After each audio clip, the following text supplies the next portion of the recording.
Hello guys, आप सभी खैरियत से होंगे मेरे हिसाब से। तो आज का हमारा टॉपिक है जैन और बौद्ध धर्म, जिसके बारे में हम बेहतरीन पर्सन जो कि आप इस वीडियो में देखेंगे मेरे हिसाब से आपके लिए बेहतर साबित होगी। हमारा पहला क्वेश्चन है, किसने ईसा पूर्व 6वीं शताब्दी को नगरीय क्रांति का काल कहा? जी.सी. पांडेय, रामशरण शर्मा, डी.डी. कौशाम्बी या रोमिला थापर। जैसा कि आपको पता है, रामशरण शर्मा, डी.डी. कौशाम्बी और रोमिला थापर ये तीनों ही मार्क्सवादी इतिहासकार हैं। आप जब फर्स्ट असिस्टेंट प्रोफेसर के अंदर दोगे एग्ज़ाम, तब आपको पता चलेगा कि अलग अलग थिंकिंग के जो लोग थे, मार्क्सवादी थे, अपने राष्ट्रवादी थे, साम्राज्यवादी थे, उनके अलग अलग तरीके से इतिहास को देखने की धारणाएं या नज़रिया अलग अलग था। तो इसका जो राइट आंसर होगा वो है रामशरण शर्मा। रामशरण शर्मा ने ईसा पूर्व 6वीं शताब्दी को नगरीय क्रांति काल कहता है, जबकि गोविंद चंद्र पांडे, जी.सी. पांडे, इन्होंने अभी संबोधि काल कहा। नेक्स्ट क्वेश्चन है अपना, आराम से पढ़ना इस क्वेश्चन को, बड़े शानदार क्वेश्चन लेके आए इस बार, आपको भी बड़ा पसंद आएगा मेरे हिसाब से। तो ये नेट और फर्स्ट ग्रेड के टाइप क्वेश्चन है, अगर बेहतरीन तैयारी की तो आपके काम आएंगे। महावीर स्वामी के अनुसार शील और प्रज्ञा युक्त मनुष्य ही ब्राह्मण है, जबकि कथन वह है कि महात्मा बुद्ध के अनुसार जो अग्नि से तपकर शुद्ध किए गए सोने के भांति पाप अमल से रहित और राग द्वेष से भय से मुक्त हो, वह ब्राह्मण है। तो आपको बताना कि कथन ऐसा ही है या कथन वह सही है, या दोनों सही है या दोनों सही नहीं है। तो इसका जो राइट आंसर होगा वह है आपके दोनों सही नहीं है। इसका क्या कारण है? इसका कारण यही है कि ये दोनों आपस में क्रॉस है। जो महात्मा बुद्ध ने बात कही थी वो ये है कि शील और प्रज्ञा युक्त मनुष्य ही ब्राह्मण है, जबकि महावीर स्वामी ने कहा कि अग्नि से तप कर एवं शुद्ध किए गए सोने के भांति पाप मल से रहित और राग द्वेष एवं भय से मुक्त ही ब्राह्मण है। तो इसका आपको ध्यान रखना है। नेक्स्ट क्वेश्चन है अपना, हमें गौशाल के बारे में असत्य कथन छांटना है, सत्य कथन छांटना है गौशाल के बारे में। ये देखिए क्वेश्चन बहुत बड़ा है, थोड़ा जूम और कर लेते। ये लीजिए, मखलीपुत्र गौशाल का जन्म श्रावस्ती के श्रावण नामक गांव में गहू बाहुला नामक व्यक्ति की गौशाला में हुआ है। गौशाल की मां का नाम भद्दा एवं पिता का नाम मंखा था। आजीविक धर्म के उदय में नंद, वत्स तथा किस संकिस नामक भिक्षुओं का प्रधान हाथ था। मखलीपुत्र गौशाल आजीविक संप्रदाय के प्रवर्तक एवं उन्नायक थे। आजीविक संप्रदाय का मुख्य केंद्र प्रचार स्थल श्रावस्ती में हलाहल नामक कुम्हारिन का घर था। आपको सत्य कथन बताना है, ABCD या B और C या फिर BCD या फिर AD। तो इसका जो राइट आंसर होगा वो आपका होगा A, यानी सारे कथन सत्य हैं। नेक्स्ट क्वेश्चन अपना, ये बेहतरीन क्वेश्चन है भाई, असत्य कथन बताना आपको। आजीविकों की मान्यता के अनुसार समस्त प्राणी नियति यानी भाग्य के अधीन है। मनुष्य के जीवन पर कर्मों का कोई प्रभाव नहीं पड़ता। वे पुनर्जन्म प्रक्रिया को मंडल मोक्ष कहते हैं। एक धार्मिक संप्रदाय के रूप में आजीविकों का वर्णन पतंजलि के महाभाष्य में मिलता है। आजीवक साल वृक्ष की पूजा करते हैं। तो इसमें जो असत्य कथन होगा वो आपको ढूंढना है कि क्या असत्य हो सकता है। तो देखो, आजीवक नीतिवादी होते हैं, यह तो कन्फर्म है, ठीक है। और ये पुनर्जन्म की प्रक्रिया को मंडल मोक्ष कहते हैं। इनका सबसे पहले जो धार्मिक संप्रदाय के तौर पर पतंजलि के महाभाष्य में मिलता है, जबकि आजीवक साल वृक्ष की पूजा नहीं करते। वो किसकी पूजा करते हैं? वो अशोक के पेड़ की पूजा करते हैं। अशोक का जो वृक्ष होता है उसकी पूजा करते हैं वो। तो इसका आंसर होगा डी आपके। नेक्स्ट क्वेश्चन अपने, ये भी देखो एक नए तरह का पैटर्न है। हथेली पर भोजन करने के कारण हत्ता पलेखण एवं दंड धारण करने के लिए एक दंडिन कहलाए। ये बात हो रही आजीविकों के बारे में। अब्राहम मीर ने आजीविकों को एक दंडिन तथा बाण बटने मस्करिन कहा है। ये क्वेश्चन कई बार चेंज भी हो जाता है कि आजीविकों को एक दंडिन किसने कहा या बाण बटने मस्करिन किसको कहा। या फिर ब्राह्मीण ने आजीविकों को क्या कहा। तो क्वेश्चन की लैंग्वेज कई बार बहुत चेंज हो जाती है। तो इसका जो राइट आंसर होगा वो दोनों ही सही है। C is the right answer. Next question है अपना, ये बताना भाई आपको सही सम्मिलित कौन सा है। सही सम्मिलित है, अंतिक है तो बड़ा होना चाहिए, ये पक्का बड़ा है। ये देखिए आपके लिए मैंने छांट के क्वेश्चन बनाए भी इस बार, ढूंढ के मैंने देखा कि भारी भारी क्वेश्चन लाए जाए ताकि किसी को डिप्रेशन का शिकार हो, कोई टूट जाए कि भाई ऐसे भी क्वेश्चन आते हैं क्या। आप देख सकते हो खुद में। तो उच्छेदवासी यानी भौतिकवादी अजीत केस कम्बलेन, घोर अक्रियावादी यानी अक्रमवादी पूर्ण कश्यप, नित्यवादी घोर अकृतवादी पकुद कंचायन, संदेहवादी अज्ञेयवादी या अनिश्चयवादी संजय वेलपुट, इसे वेलीपुट भी कहते हैं। तो सही सम्मिलित कौन सा इनमें से, आपको बताना है इसमें से कौन सा सही सम्मिलित है। तो इसका जो राइट आंसर होगा वो आपके ये हो गया ABCD। अब इसमें ध्यान रखने वाली बातें हैं कि भौतिकी है, भौतिक है अजीत आप मतलब दिमाग में बैठा सकते हो। तो अक्रिया करें पूरी अक्रिया करता है, पूर्ण कश्यप हो जाता है। और नित्यवादी और नियतिवादी में फ़र्क होता है, ध्यान रखना। इसमें कच्चा ही ना जाता है, नित्य जो काम करता है वो कच्चा रह जाता है। और संदेह आपको पता ही है संजय होता है। मतलब इस कुछ हद तक मतलब आप इनको आराम से याद कर सकते हो। मैंने इस तरह से याद किए थे, मेरा काम हो गया अभी इससे। नेक्स्ट क्वेश्चन है अपना, हाँ, बुद्ध की माता महामाया का संबंध किस वंश से है। गौतमी, कोलिय, स्वाकीय या नंद वंश। जो इसका राइट आंसर होगा बी, बुद्ध की माता का संबंध कोलिय वंश से था। नेक्स्ट क्वेश्चन है अपना, हाँ भाई ये क्वेश्चन बड़ा शानदार है। किस निकाय में बुद्ध द्वारा ज्ञान प्राप्त हेतु कर्मिक रूप से 8 ध्यान अवस्थाओं का वर्णन मिलता है। दीर्घ निकाय, मध्यम निकाय, संयुक्त निकाय या शूल सूत्र। तो बुद्ध को मध्यम निकाय के अंदर बुद्ध की जो 8 ध्यान अवस्थाएं हैं उनका पता चलता है। नेक्स्ट है अपना, इसमें ब होगा राइट। हाँ भाई ये क्वेश्चन बड़ा शानदार है, ये आपको पसंद आएगा फिर से अगर आपने ढंग से पढ़ा है तो, वरना तो नहीं आएगा। एक भी क्वेश्चन पसंद नहीं आने वाला है। महावज्ञ में सम्बोधि का वर्णन तथा सम्बोधि के बाद कुछ समय का क्रमबद्ध इतिवृत्त दिया गया है। विनय पिटक के अनुसार सम्बोधि के बाद 4 सप्ताह तक बुद्ध विमुक्ति सुख प्रतिस्वंदी होकर बद्धासन बने रहे। इसमें % से ज़्यादा ये जो मैंने कथन कहे हैं ये इम्पोर्टेंट हो जाते हैं, क्योंकि RPSC का हिस्ट्री से संबंधित यही ट्रेंड है। बिल्कुल ये जो नाम आप देख रहे हो ना और जिनके ऊपर मैं टिक लगा रहा हूँ, ये इसमें ज़्यादा इम्पोर्टेंट है।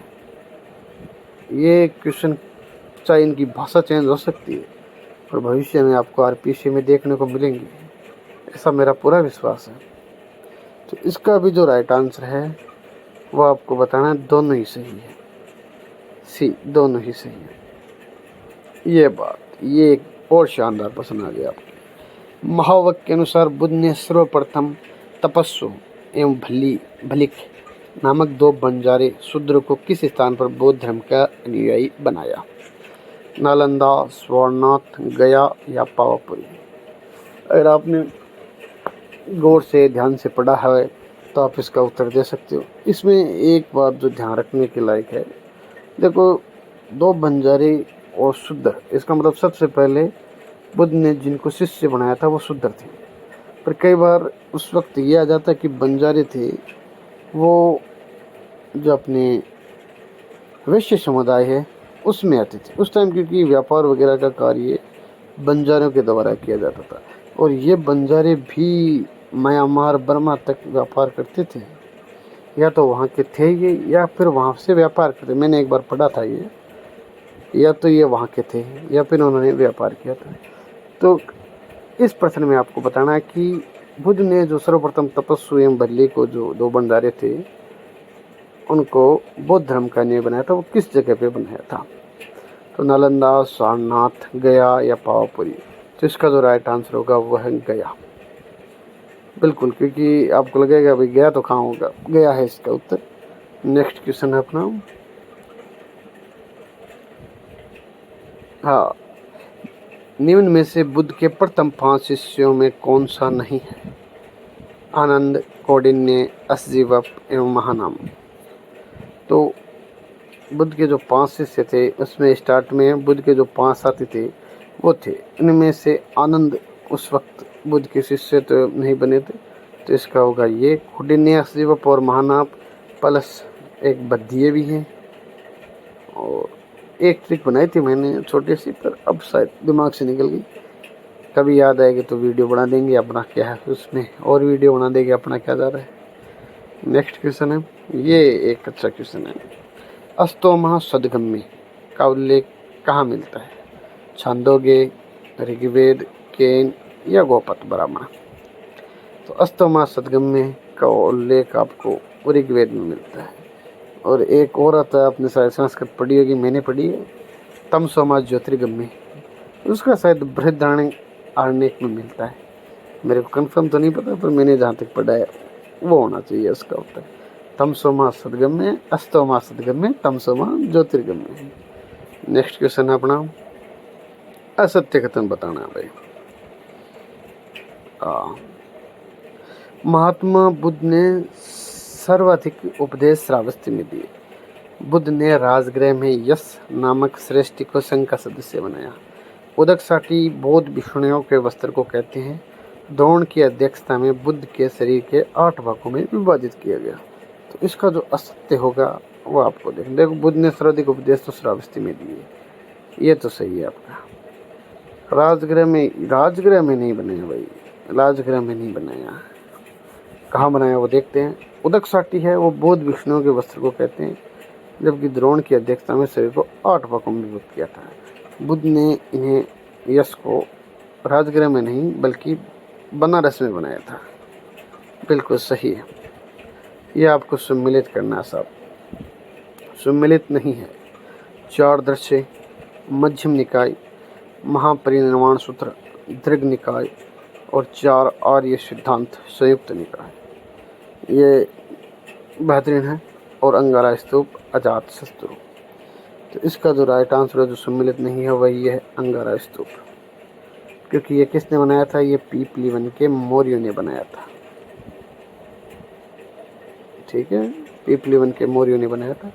ध्यान रखने वाली बातें ये है, 4 दर्शे किस में मिलते हैं? मध्यम निकाय में। महापरिणाम सूत्र किस में मिलता है? दीर्घ निकाय में। 4 आर्य सिद्धांत कहाँ मिलते हैं आपको? संयुक्त निकाय में। बेहतरीन चीज़ तो ये है आपकी, अगर आप इन चीज़ों को गौर करके पढ़ोगे तो मतलब आपके लिए बेहतरीन रहेगी ये। अपन नेक्स्ट बात करते हैं,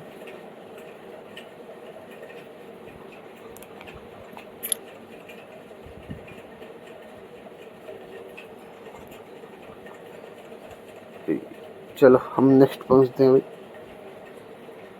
हाँ, पीपलीवन के मौर्य ने सत्य कथन बताइए। काफ़ी छोटा क्वेश्चन आ गया भाई। सत्य कथन बताइए। चुंद, जिसके हाथों से बुद्ध ने अंतिम भोजन किया था। सुभद्र, जिसको अंतिम उपदेश दिया था। ऐसा ही है, बस सही है, दोनों सही है या दोनों सही नहीं है?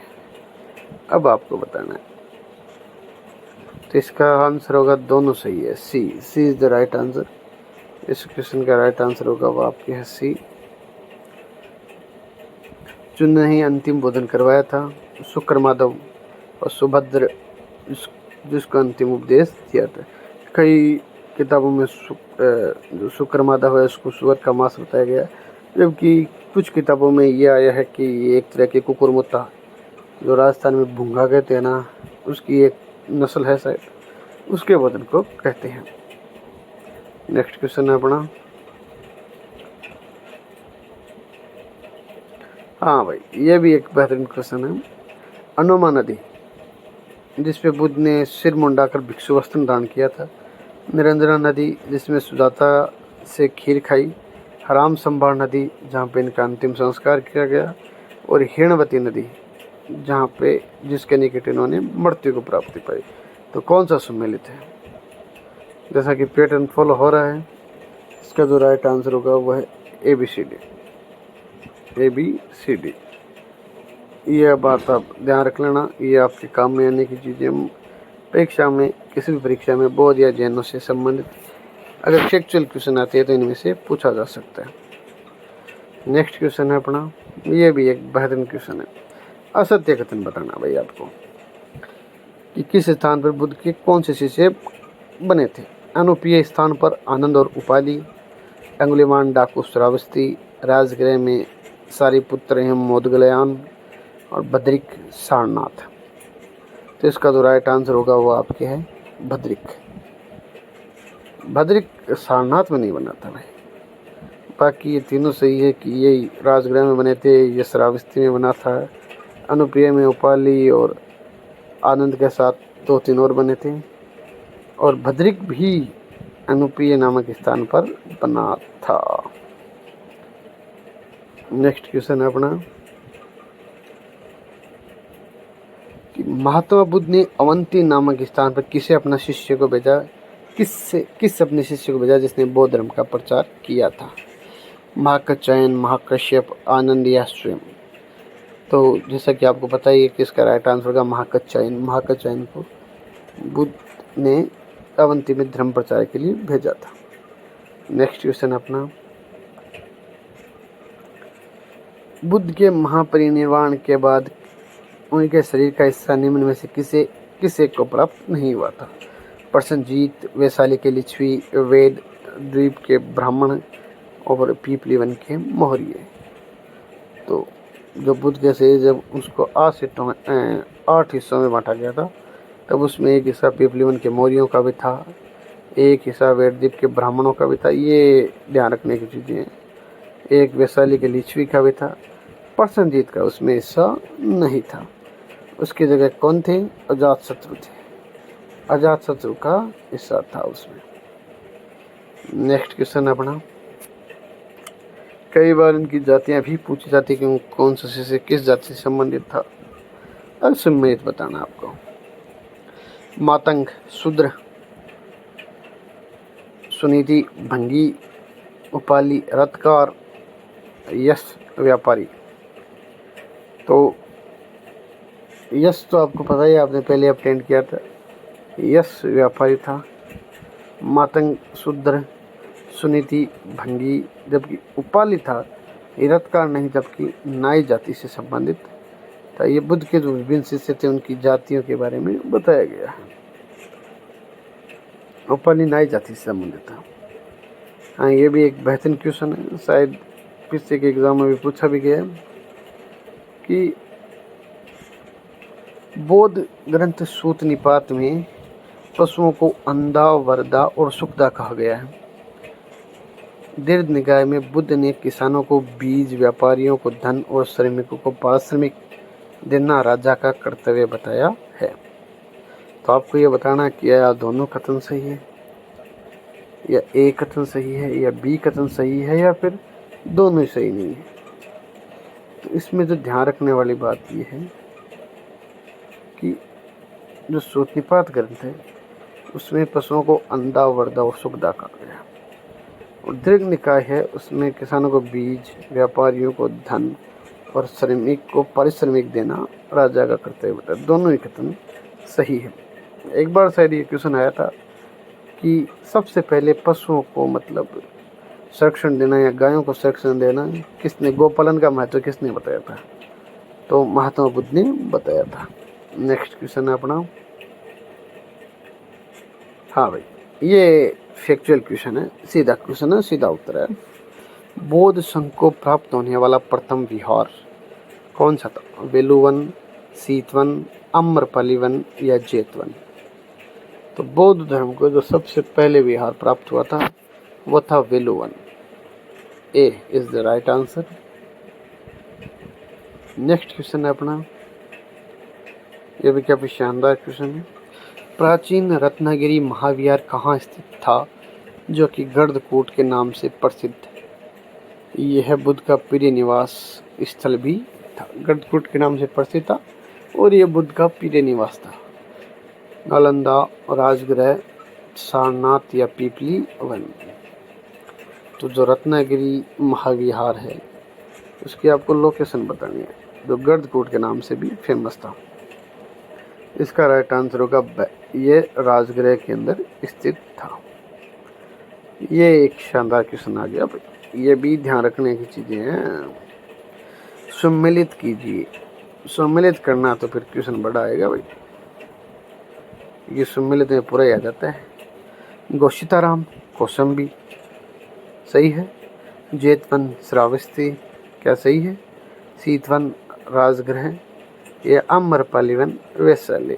तो इसका जो राइट आंसर होगा वह है सही, ए बी सी डी चारों सही है।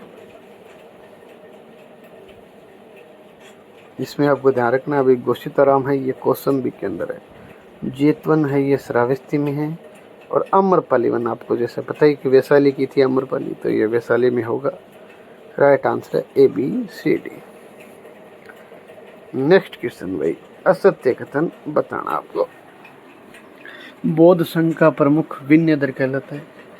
मतदान अधिकारी सलाह का ग्राहक कहलाता है। प्रत्यक्ष मतदान गुहलक कहा जाता है, जबकि बहुमत से पारित प्रस्ताव भूमि स्कीम कहलाता है। तो इसमें जो सही कथन होगा या असत्य कथन होगा, पहले हम सही देख लेते हैं। ये सही है। बौद्ध संघ का प्रमुख विनयधर कहलाता है, ये भी सही है। मतदान अधिकारी ये भी सही है। ये गलत है, क्योंकि ये प्रत्यक्ष नहीं, ये परोक्ष मतदान को कहते हैं। मतलब छुपा कर जो मतदान दिया जाता है उसको गुहलक कहते हैं। प्रत्यक्ष मतदान को हम विवर्तक कहते हैं। नेक्स्ट क्वेश्चन है, हाँ, बौद्ध भिक्षुओं को वस्त्र वितरण करने वाला होने वाला समारोह क्या कहलाता है। खदिन, परिवारना, उदक साटी, भूम स्कीम। भूम स्कीम आप पहले आगे पढ़ भी चुके हो, उदक साटी भी आप पढ़ चुके हो। परिवारना शायद क्वेश्चन आएगा इसमें, ये वार्षिक परिशुद्धि होती है एक तरह से। और खतिन, इसका जो राइट आंसर होगा वो है आपके खतिन। नेक्स्ट क्वेश्चन है अपना, हाँ ये क्वेश्चन, चलो ये क्वेश्चन मैं आपके लिए छोड़ देता हूँ, आज इतनी बना लेते हैं, एक सेकंड पार्ट वर्ड बना लेंगे। अभी थोड़ा सा क्या करा बैठा हुआ है।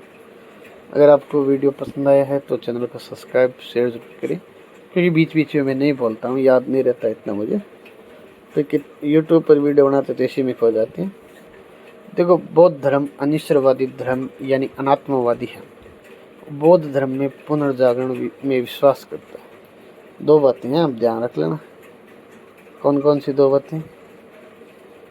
पहली बात तो ये अनिश्वरवादी है, यानी आत्मा में विश्वास नहीं करता है, और बौद्ध धर्म पुनर्जन्म में विश्वास करता है।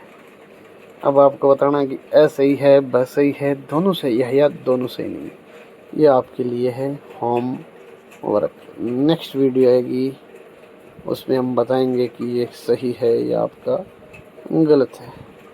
Okay, thank you everyone, thank you.